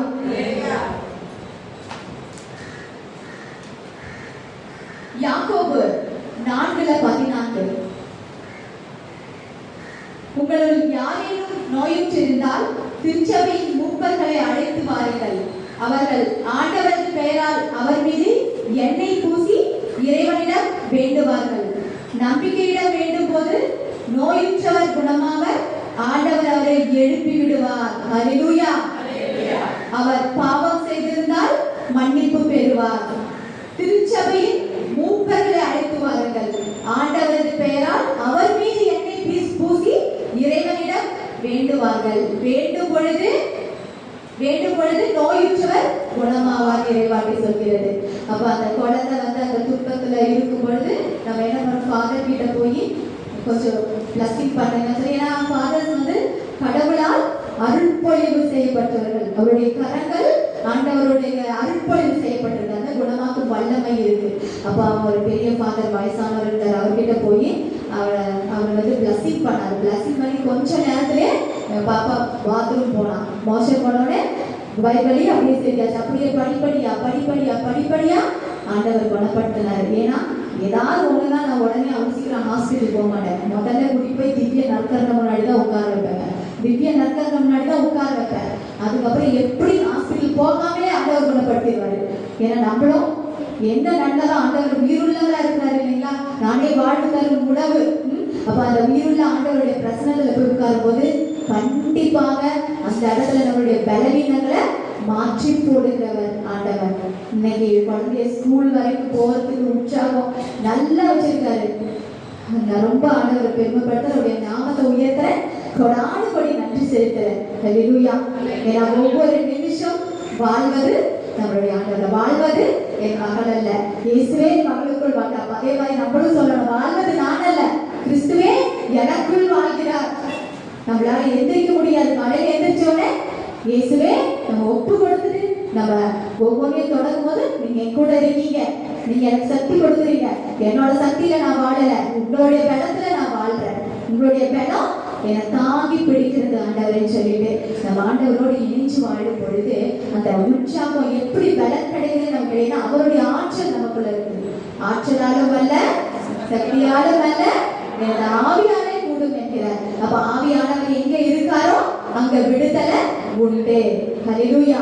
அப்ப ஆவியானவர் நம்மளோட இருக்காரு. நம்ம என்ன பண்ணணும்? என் நேரம் ஆண்டவருடைய சிந்தனையில் இருக்கணும். ஆண்டவருடைய வார்த்தையை பற்றி பிடிச்சு கொள்ளலாம். கவலையில நம்ம விழுந்துடக்கூடாது, பலவீனத்துல விழுந்துடக்கூடாது. நமக்கு பலவீனங்கள் தாக்கும். ஆனா ஆண்டவருடைய இறை வார்த்தை நம்மள வாழ வைக்கக்கூடியது, குணப்படுத்தக்கூடியதா இருக்குது. ஹல்லேலூயா. ஹல்லேலூயா. இன்னொரு சாட்சி நான் சொல்றேன். ஏன்னா ஒவ்வொரு சாட்சியும் ஆண்டவருடைய சாட்சிகள். ஒரு அம்மா ஒரு தியானத்துக்கு வந்திருந்தாங்க.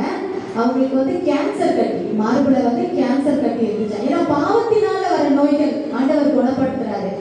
அவங்க ரொம்ப துன்பத்தோடையும் இருந்தாங்க. ஆனா அந்த தியானத்துல என்ன சொன்னாங்க?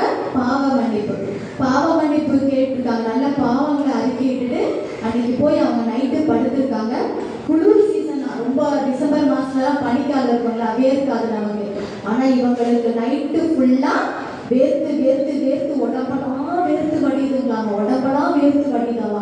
ஐயோ இப்படி எனக்கு வேர்க்குதுன்னு சொல்லி எனக்கு ஏதாவது ஆயிருமோன்னு நினைச்சிட்டு குளிக்க போயிருக்காங்க. வேர்த்து வடி குளிக்க போன உடனே அங்க அந்த குளிக்க போகும்போது பாக்குறாங்க, அந்த மார்புல இருந்த கட்டி இல்லையம்மா. ஹல்லேலூயா. Praise the lord. அப்ப பாவங்களை அறிக்கையிடும் போது மனதார நம்மளுடைய பாவங்கள், ஏன்னா நம்ம மறைக்கலாம் சில பாவங்களை, ஆண்டவர் பார்வையில பாவங்களை மறைக்க முடியாது. ஏன்னா நம்ம உள்ளத்தின் ஆழத்துல என்ன இருக்குதுங்கிறத அவர் உற்று பார்க்கிறார். மனிதனும் அகத்தை பார்க்கிறார், ஆண்டவரும் உள்ளத்தை பார்க்கிறார். நம்மளுடைய இதய சிந்தனைகளை சீர்தூக்கி பார்க்கிறாரு. நீ எண்ணத்துல சிந்தனையில அத்தனை பாவங்களும் ஆண்டவர் முன்னாடி நம்ம மறைக்கவே முடியாது. அப்ப ஆண்டவர் இடத்துல மொத்தமா நம்ம எல்லாத்தையும் முழுவதுமா ஒப்பு கொடுத்து அறிக்கையிடும் போது அந்த இடத்துல நம்ம சுகம் பெற்றுக்கொள்ள முடியும். அப்ப அந்த இருந்த கட்டி இல்லாம போயிடுச்சாமா. அப்ப காலையில அவங்க போய் ஃபாதர் பிரசங்கம் பண்ணிட்டு இருக்கும்போது திடீர்னு சேரையை கட்டி இப்படி நாங்க பயந்துட்டாராமா. எதை பண்ணி இப்படி பண்ணல ஃபாதர்? நான் சாட்சி சொல்றேன், எனக்கு இங்க கட்டியோட வந்த கேன்சர் கட்டி, நான் பாவ சங்கீதனை பண்ணேன், இரவு முழுக்க எனக்கு வேர்த்து கொட்டுச்சு. ஆனா காலையில நான் குளிக்கும் போது பார்த்தா அந்த இடத்துல அந்த கட்டியே காணாம போயிடுச்சு. ஹல்லேலூயா. ஹல்லேலூயா. அப்ப ஆண்டவர் எவ்வளவு பெரிய கடவுள் இல்லைங்களா? நம்மளை உற்று பார்க்கிற கடவுள், நம்மளை சுகப்படுத்துற கடவுள். சுகம் யார்கிட்ட இருந்து வருகிறது? ஆண்டவர் கிட்ட இருந்து வருகிறது இல்லைங்களா?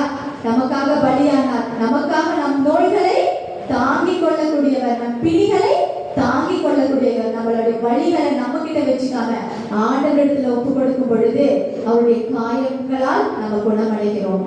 Price the lord. ஹல்லேலூயா. அவருடைய தழும்புகளால் நம்ம குணமடைகிறோம். நம்ம ஆண்டவரோட காயத்தை கூப்பிடுறோமா, சொல்றோமா நம்ம? ஆனா நம்ம இதுவே சொல்லணும், ஆண்டவருடைய காயங்களால் நான் குணமடைகிறேன். ஆண்டவருடைய காயத்துக்குள்ளாக என்னை மறைச்சு வச்சுக்கோங்க. உங்களுடைய திருவிழா திறக்கப்பட்ட அந்த திருவிழாக்குள்ளாக நான் உள்ள நுழைவேன். ஏன்னா உங்களுடைய திருவிழாக்குள்ள நான் உங்களுடைய காயத்துக்குள்ளாக இருக்கும் பொழுது நான் பாதுகாப்பா இருப்பேன். பிள்ளைகளை கூட உங்களுடைய காயத்துக்குள்ளாக நான் ஒப்பு கொடுக்கும் போது என் பிள்ளைகள் பாதுகாப்பாக இருப்பாங்க. அதனால எந்த நோயை குறித்து நம்ம கவலைப்பட வேண்டாம். நம்ம ஆண்டவரை தேடி வரும்போது நம்மளை விடுவிக்கிறவரா இருக்கிறாரு. விடுதல் அவர்கிட்ட இருந்துதான், மீட்பு அவர்கிட்ட இருந்து வந்துதான். நம்மளை மீட்பதற்காக வந்தவர் இந்த உலகத்திற்கு. நம்மளை மீட்டு எடுக்கிறவர் அவர் ஒருவர் மட்டுமே. ஹல்லேலூயா. Praise the lord. ஒரு 5 நிமிஷம் துதிப்போமா?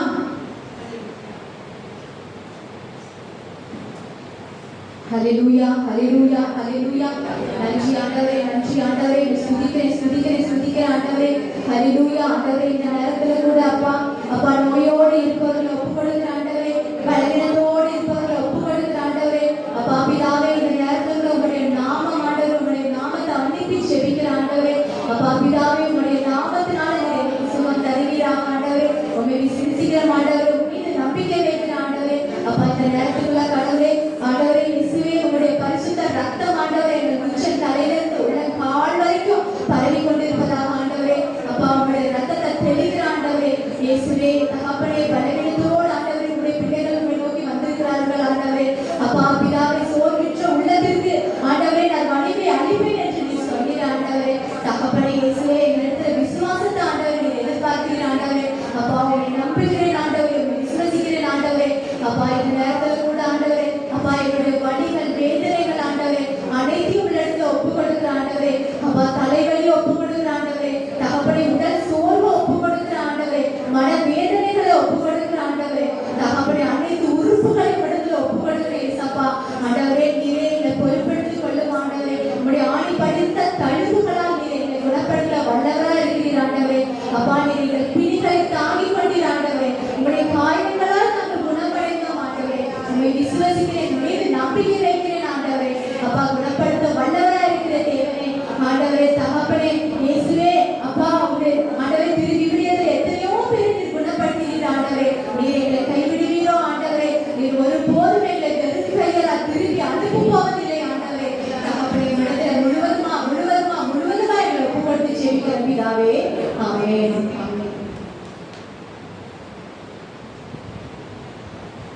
எசாயா 53:4-5.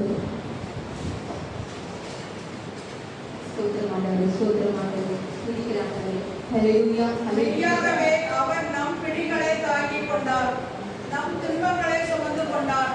நாமும் அவர் கடவுளால் வதைக்கப்பட்டு நொறுக்கப்பட்டவர் என்றும் சிறுமைப்படுத்தப்பட்டவர் என்றும் எண்ணினோம். அவரோ நம் குற்றங்களுக்காக காயமடைந்தார், நம் தீச்செயல்களுக்காக நொறுக்கப்பட்டார். நமக்கு நிறைவாழ்வை அளிக்க அவர் தண்டிக்கப்பட்டார், அவர் தம் காயங்களால் நாம் குணமடைகின்றோம். ஹல்லேலூயா. ஆண்டவர் என்ன சொல்றாரு? அவர் தம் காயங்களால் நாம் குணமடைந்தோம். நம்மளுடைய குற்றங்களுக்காக அவர் நொறுக்கப்பட்டார் இல்லைங்களா? நம்மளுடைய குற்றங்களுக்காக அவர் நொறுக்கப்பட்டார். அவருடைய வார்த்தை என்ன சொல்லுது? அவருடைய காயங்களால் நாம் குணமடைந்தோம். ஏன்னா நம்மளுடைய பிணிகளை அவர் தாங்கிக் கொள்கிறார். நம்மளுடைய வலிகள் என்னன்னு சொல்லி அவருக்கு தெரியும். நம்ம வார்த்தையில ஆண்டவருடைய இந்த வசனத்தை நம்ம எந்த நேரத்துல நம்ம பலவீனப்படும் போது கூட இந்த மாதிரியான வசனங்களை எடுத்து நம்ம அறிக்கையிடும் போது அந்த இடத்துல நமக்கு விடுதலை கிடைக்கிறது. ஹல்லேலூயா ஹல்லேலூயா. மத்தேயு 8:11. 1 பேதுருல 5:10. அதை எடுத்து லேட் ஆயிடும். எல்லா அருளும் நிறைந்த கடவுள் இயேசு கிறிஸ்துவுக்குள் என்றும் நிலைக்கும் தம் ஆட்சியில் பங்கு கொள்ள உங்களை அழைத்திருக்கிறார். கிறிஸ்துவின் துன்பங்களுக்கு பின் அவர் உங்களை சீர்படுத்தி உறுதிப்படுத்தி வலுப்படுத்தி நிலைநிறுத்துவார். ஆண்டவர் என்ன பண்ணுவாரு? சிறிது கால துன்பங்களுக்கு பின், இன்னைக்கு நம்மளுக்கு நோய் வரலாம், எதுக்காக? ஆண்டவர் தம் ஆட்சியை வெளிப்படுத்துவதற்காக. 1 பேதுருல 5வது அதிகாரம் 10வது வசனம் எழுதுறதா குறிச்சு வச்சுக்கோங்க. ஆண்டவர் நம்மளை சீர்படுத்தி உறுதிப்படுத்தி வலுப்படுத்தி நிலைநிறுத்துவார். ஹல்லேலூயா. நம்மளை புடமிடுவார் ஆண்டவர். நிறைய பேர் கடவுள் வந்து துன்பத்தினால புடமிட்டு ஆண்டவர் முன்னாடி நிக்கிறவங்க நிறைய பேர் இருக்கிறாங்க. இன்னைக்கு துன்பம் வந்த உடனே நம்ம பயந்து ஓடக்கூடாது, துன்பத்துக்கே நம்ம இடம் கொடுக்கூடாது. ஏன்னா அவர் நமக்காக காயப்பட்டார், நமக்காக நொறுக்கப்பட்டார், தன்னுடைய காயங்களால் நீங்க குணமானீர்கள் என்று சொல்கிறார். ஹல்லேலூயா. அவருடைய ரத்தம் எதற்காக கொடுக்கப்பட்டிருக்கிறது? நம்மளுடைய பாவங்களை மன்னிக்கிறதுக்காக, நம்மளுடைய நோய்களை சுகப்படுத்துவதற்காகவும் இல்லைங்களா? இன்னைக்கு நோயை குறித்து நிறைய பேருக்கு கவலை. ஏன்னா விடுவிக்கிறவர் ஆண்டவர் இருக்கிறார். அவருடைய வார்த்தை நம்மளை விடுவிக்கும். இயேசு கிறிஸ்துவால் ஆகாதது ஒன்றுமில்லை. நீங்களே என் சாட்சிகள் என்கிறார் ஆண்டவர் இல்லைங்களா? அப்போ அவரை நம்ம இருக்க பற்றி கொள்ளணும். ஒவ்வொரு நிமிஷமும் ஆண்டவரோடு வாழணும். ஆண்டவரோடு ஜீவிக்கணும். நம்ம எந்த பயமும் நம்மளுக்கு இருக்கக்கூடாது. ஏன்னா உயிருள்ள ஆண்டவர் நமக்கு இருக்கிறாரு. அவருடைய வார்த்தை நமக்குள்ளாக இருக்கும் பொழுது நீங்க எதற்காகவும் கலங்காதீர்கள். என் சுமை எளிதாய் உள்ளது, என் முகம் அழுத்தா இருக்கிறாரு. அப்ப எந்த கவலையா அந்த அனைத்தையும் ஆண்டவர்களை ஒப்பு கொடுக்கும் பொழுது ஆண்டவர் என்ன பண்றாரு? நம் சுமைகளை தாங்கிக் கொள்கிறவரா இருக்கிறார். நமக்காக பலியானவர் நம்ம இயேசு கிறிஸ்து. அவரிடத்துல விடுதலை உண்டு. நம்மளை குணமாக்கும் அவருடைய தடுப்புகள் நம்மளுக்குள்ளாக இருக்கு. நம்ம தியானிக்கணும். ஆண்டவருடைய காயங்களை நம்ம தியானிக்கணும். சில நேரத்துல குழப்பங்கள் வரும். ஆண்டவருடைய காயங்களை தியானிக்கும் பொழுது அந்த ஆண்டவர் சொல்ற அந்த எண்ணங்களை ஆண்டவர் சீர்படுத்துவாரு. ஏன்னா அவரோடு நம்ம இணைஞ்சிருக்கணும் எப்பவுமே. நான் அதிகமா ஆண்டவர்கிட்ட புலம்பிட்டு வந்ததே அந்த நோயிலிருந்து ஆண்டவர் நம்மளை விடுவிச்சு சுகப்படுத்துவார். அதுதான் அதிகமா நான் நம்புவேன். உங்களுக்கும் சொல்றது, ஆண்டவர் நம்மளை சுகப்படுத்த வல்லவரா இருக்கிறாரு. இன்றைக்கு எத்தனையோ பிரச்சனைகள் கண்டிப்பா நோய்கள் நம்ம இடத்துல இருக்கு. ஆனா நம்ம நம்பணும், விசுவசிக்கணும். நம்பிக்கை இல்லாத இடத்துல அவருடைய ஆற்றல் செயல்படாது. அறகுறையா நம்பிக்கை, பாதி நம்பிக்கை வச்சுக்கிட்டு மேலோட்டமா தேடும் பொழுதும் அந்த இடத்துல கிடைக்காது. உறுதியான நம்பிக்கை, உறுதியான விசுவாசம் இருந்தா ஆண்டவரை இறுக பற்றி கொண்டோம் என்றால் ஆண்டவரோடு இணைந்து வாழும் பொழுது நமக்கு எந்த தீங்கும் அணுகாது. ஆண்டவருக்கு பிடிச்சமான வாழ்க்கை வாழும் பொழுது ஆண்டவர் கண்டிப்பா நம்மளை குணப்படுத்தவரா இருக்கிறாரு. ஹல்லேலூயா. ஜெபிப்போமா? ஸ்தோத்திரம் ஆண்டவரே, ஸ்துதிக்கிறேன் ஆண்டவரே, ஸ்தோத்திரம் ஆண்டவரே. அப்பா பிதாவே, இவ்வளவு நேரம் பேசி உங்களுடைய வார்த்தைகள் ஆண்டவரே அப்பா எல்லோருடைய காதுகளும் திறக்கப்பட வேண்டும் ஒப்பு கொடுக்கிற ஆண்டவரே. அப்பா குணப்படுத்துகிற கடவுளே, தகப்பனே, உங்களுடைய ஆணை படித்த கரம் ஒவ்வொருவர் மீதும் இருப்பதாக ஆண்டவரே. அப்பா உங்களுடைய ஆணை படித்த கரத்தினால் ஆண்டவரே ஒவ்வொருவருடைய உள் உறுப்புகளையும் தொடுபடியா ஒப்பு கொடுக்கிற ஆண்டவரே, ஒப்பு கொடுக்கிற ஆண்டவரே. ஹல்லேலூயா. ஒப்பு கொடுங்க. யார் யாருக்கு என்ன நோய் இருக்கோ அந்த இடத்துல கை வச்சு ஆண்டவரத்துல ஒப்பு கொடுங்க. ஆண்டவருடைய ஆணி படித்த கரத்தினால ஆண்டவர் அவருடைய வல்லமையால் உங்களை குணப்படுத்த வல்லவரா இருக்கிறாரு. ஆண்டவரே, இந்த நேரத்துல ஆண்டவரே என்ன நோய் தாக்குமோ, என்ன பலவீனங்கள் தாக்குமோ என்று ஆண்டவரே ஒரு உள்ளார்ந்த பயம் எங்களுக்குள்ளாக இருக்கிறது ஆண்டவரே. அப்பா இருந்தாலும் ஆண்டவரே உறுதியான நம்பிக்கை ஆவியானவரே எங்களுக்குள்ளாக ஊற்றுப்படியா ஒப்பு கொடுக்கிற ஆண்டவரே. அப்பா தகப்பனே, ஆற்றலாலும் நல்ல சக்தியாலும் ஆவியான குடும்பத்தை சொன்னீர் ஆண்டவரே. அப்பா ஆவியானவரே இந்த மத்தியில இந்த நேரத்தில் ஆண்டவரே மத்தியில சபா உலாவி கொண்டிருக்கிறீர், உற்று நோக்கி கொண்டிருக்கிறீர் ஆண்டவரே. அப்பா உங்களுடைய பிள்ளைகளுக்கு ஆண்டவரே சுகம் பலம் உங்களிடத்திலிருந்து வருகிறது ஆண்டவரே. அப்பா அன்றைக்கு அந்த பெரும்பாலுள்ள ஸ்திரீ ஆண்டவரே அப்பா உங்களுடைய ஆடையை தொட்டாலே போதும் என்று நம்பி ஆண்டவர் உங்களுடைய ஆடையை தொட்டார்கள் ஆண்டவரே. அதுபோல ஆண்டவரே அப்பா இங்கு வந்திருக்கிற உங்களுடைய பிள்ளைகள் ஆண்டவரே அப்பா உங்களை நம்பி உங்களிடத்துல வந்திருக்கிறார்கள் ஆண்டவரே. அப்பா தகப்பனே, எந்த நோயா இருந்தாலும், எந்த கட்டிகளா இருந்தாலும், எந்த வழிகளா இருந்தாலும் ஆண்டவரே இந்த நேரத்தில் இயேசு கிறிஸ்துவின் நாமத்தினால சுகம் கிடைக்கட்டும் ஆண்டவரே. அப்படியே அவருடைய ரத்தத்தில் ஆண்டவரே ஒவ்வொருவரும் கழுவி தூய்மைப்படுத்தும்படியாக ஒப்பு கொடுக்கிற ஆண்டவரே. அப்பா அவருடைய திருவிழாவிலிருந்து வழித்தோடுகிற திரு ரத்தம் ஆண்டவரே அப்பா எல்லோருடைய உள் உறுப்புகளையும் சுத்திகரிக்கட்டும் ஆண்டவரே. அப்பா எல்லோருடைய உள் உறுப்புகளையும் புதுப்பிக்கட்டும் ஆண்டவரே. தருபடியாக ஒப்பு கொடுக்கிற ராஜா, ஒப்பு கொடுக்கிற ஆண்டவர் காற்றையும் கடலையும் அடக்கியவரே ஆண்டவரே. தகப்பனே அப்பா அந்த குருடருக்கு பார்வை கொடுத்தவரே தகப்பனே உங்களிடத்தில் எங்களை ஒப்பு கொடுக்கிற ராஜா. தகப்பனே அந்த தொழுநோயாளர் ஆண்டவரை பண்ணிட்டு கேட்கும்போது அந்த தாழ்ச்சியை பார்த்து ஆண்டவரை அவரை தொட்டு எனக்கு சித்தம் உண்டு நீ சுத்தமாக சொன்னீங்க ஆண்டவரே. அப்பா என்னையும் நீ குணப்படுத்துவீர் என்று நான் விசுவசிக்கிறேன் ஆண்டவரே. அப்பா அந்த முடக்குவாதமுற்ற மகனை குணப்படுத்தி ஆண்டவரே நான் உண்மை விசுவசிக்கிறேன் ஆண்டவரே. உன் மீது நம்பிக்கை வைக்கிறேன் ஆண்டவரே. ஹல்லேலூயா. ஒப்பு கொடுங்க. எப்போதும் உங்க வாயிலிருந்து ஆண்டவரே உன் மீது நம்பிக்கை வைக்கிறேன் ஆண்டவரே உண்மை விசுவசிக்கிறேன் என்று சொல்லும் பொழுது ஆண்டவர் மீது நம்பிக்கை வைக்கிறவர் கழுதையை போல ரெக்கை அடித்து மேலே உயர்ந்து பரப்பார் என்று இறை வார்த்தை சொல்கிறது. அப்ப எதனால் அந்த பலன் வருகிறது? ஆண்டவர் மீது நம்பிக்கை வைக்கும் போது, ஆண்டவர் மீது நம்பிக்கை வைக்கும் பொழுது சோர்வுற்ற உள்ளம் திடமடைகிறது. கழுதை போல அவர்கள் சிறகடித்து பரப்பார்கள். எதனால? ஆண்டவர் மீது வைத்திருக்கிற நம்பிக்கையினால. ஆண்டவரே உன் மீது வைத்திருக்கும் நம்பிக்கை எங்களுக்கு என்றுமே குறையாதபடி ஆண்டவரே அந்த விசுவாசத்தையும் நம்பிக்கையின் ஆவி எங்களுக்குள்ளாக ஊற்றுபடியாக இந்த நேரத்தில் கரத்துல ஒப்பு கொடுக்கிற ஆண்டவரே அப்பா எங்களை இந்த நேரத்துல கூட உங்களுடைய காயங்களுக்குள்ளாக மறைத்து வைத்துக் கொள்ளபடியாக ஆண்டவரே, உங்களுடைய ரத்தம் எங்களுக்குள்ளாக ஊற்றும்படியாக ஆண்டவரே, உங்களுடைய ரத்த கோட்டைக்குள்ளாக எங்களை பாதுகாத்து மறைத்து வைத்துக் கொள்ளும்படியாக இந்த நேரத்தில் எங்கள் நோய்கள், வலிகள் அனைத்தையும், வேதனைகள் அனைத்தையும் ஆண்டவரே, பயங்கள் அனைத்தையும் ஒப்புக் கொடுக்கிறோம் ராஜா. நீர் எங்களை உறுதிப்படுத்துவீர், நீர் எங்களை குணப்படுத்துவீர், எங்களை குணப்படுத்தி கொண்டிருக்கிறீர் என்று நான் விசுவாசிக்கிறேன், நம்புகிறேன். இயேசுவின் நாமத்தில் ஜெபிக்கிறேன் ஜீவனும் உயிர் உள்ள நல்ல பிதாவே, ஆமென். ஹல்லேலூயா. Praise the Lord. Praise the Lord. Thank you Jesus. Praise you Jesus. Love you Jesus. இயேசுவுக்கே நன்றி, இயேசுவுக்கே புகழ், மரியே வாழ்க.